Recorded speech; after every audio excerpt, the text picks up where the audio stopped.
এই প্রথমবার একটা পটরি ওয়ার্কশপের অভিজ্ঞতা হলো।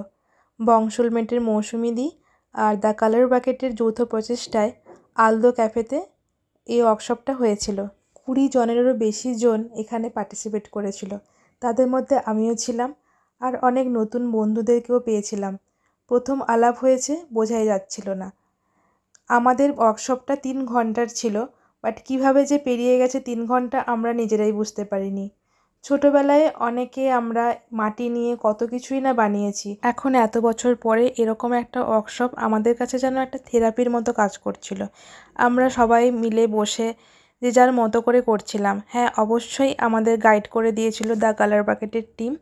ওদেরকে অসংখ্য ধন্যবাদ এত ভালোভাবে আমাদের গাইড করার জন্য। এই অভিজ্ঞতা আমার প্রথম হলেও যারা যারা আগে এরকম ওয়ার্কশপ করেছেন তারা প্লিজ কমেন্ট করে জানাবেন কেমন লেগেছিল আপনাদের, আপনাদের অভিজ্ঞতা কেমন ছিল।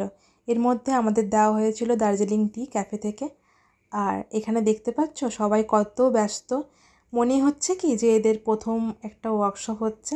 সবাই কতটা এক্সাইটমেন্ট ছিল বলে বোঝানো যাবে না।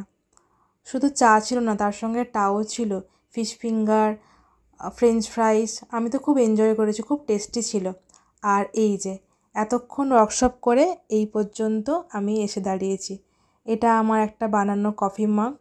কেমন হয়েছে সেটাও কমেন্ট করে জানাবে। আমারটা হয়ে যাওয়ার পরে বাকিদেরগুলোও দেখছিলাম সবাই কে কী বানিয়েছে। আর লাস্টে আমরা সবাই মিলে খুব ফটোশ্যুট করলাম, হই হুল্লোড় করলাম আর পেলাম সার্টিফিকেটও।